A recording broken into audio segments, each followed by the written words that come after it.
In this video, I'm going to talk about what I think is going to happen with the recession in Q3 2022 and what you could and should be doing about it.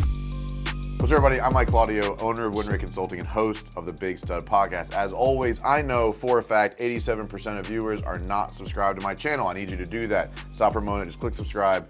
It helps a lot. It helps this message get to more people. It helps the content help more individuals get through the challenges they're dealing with. But in this video, I'm going to talk about specifically what I believe is going on with the market in Q3 2022 and what could or should be done about it. So first off, a lot of companies are reporting lower leads than normal throughout the beginning of the year and maybe some of last year. Look, I believe, honestly, middle of summer, early summer, when kids get out of school, there's a lull in sales. I believe that's happened every year.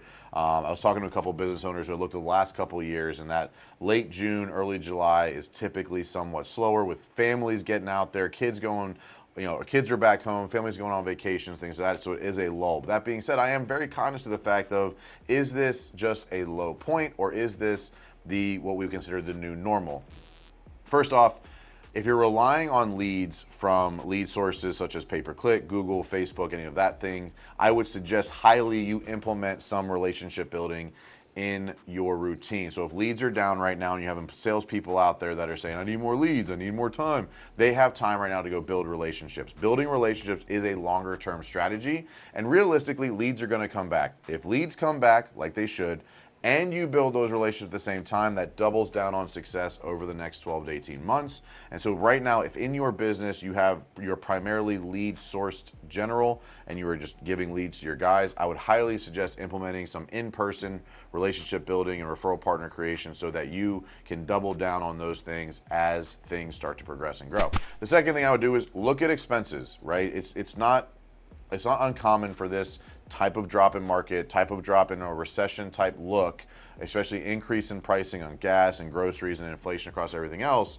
Start to look at expenses, start to look at and diagnose your numbers. Look, it's always important to know your numbers. It's always important to understand what's going on in your business, but looking at not just the numbers and not just the profitability and not just the bottom line, looking at what are we spending money on and what is the return on that investment. Because a lot of times people will drop what appear to be higher expenses, but those higher expenses are actually getting the best return on investment. So you don't want to just drop expenses or say, let's cut that out, or let's stop this marketing campaign, or let's fire these people. Look at each of your expense buckets. Look at what return on investment you're getting from those things, because if you just start dropping the biggest expenses because you think it's going to help your bottom line, it may short term, but long term, that return on investment you're getting from that will subside, and ultimately revenue will drop at a faster pace and will put you in kind of a bad spot. Third, be open and honest with your employees about what is actually happening. Like if you're in a tough spot, if cash flow is tough, if financials are a little tight, if things are not looking as positive as you thought they'd be, I need you to be okay sharing that with your employees, because the employees are going to make up a story in their head on what they think is happening. If you're not clear about what's happening, you run the risk of them making up their own story that exacerbates or elaborates on the reality of the situation, which creates fear, creates anxiety, and creates potential for employees to leave. I have found that when employees understand the reality of the situation, they're more likely to dig in with you to try to create solutions than to just bounce out and leave. So the third thing out of all three, I think this is the most important, be very open, be very transparent with your team about what's actually happening so that they can become part of the solution as opposed to becoming stagnant in fear and procrastination and issues with comfortability on whether or not the company is going to be around for a while.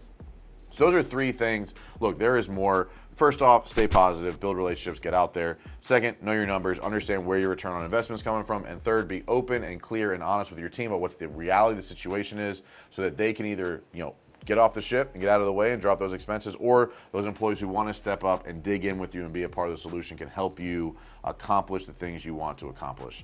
Overall, at this point, at July 1st, 2022, if I'm looking at Q3, I am not concerned about it.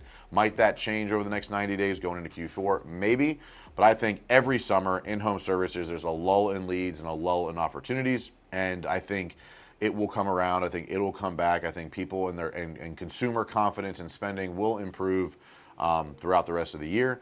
If it doesn't go that way, I'll be back and I'll give you different data on different information. I'm always big on analyzing what I have access to. And I've done the research and I've talked to hundreds of business owners over the last 90 days to get their input. That's my belief. That's what I'm standing behind. I might be wrong, I've been wrong before, but ultimately nothing will change for your business if you don't build more relationships, if you don't know your numbers, and if you're not transparent with your team. Those are 3 things I can stand behind that you should be doing no matter what happens over the next 90 days. Doing those 3 things will help you improve upon results, potentially increase upon results, and ultimately protect yourself against the downside so that you can win fast and win often.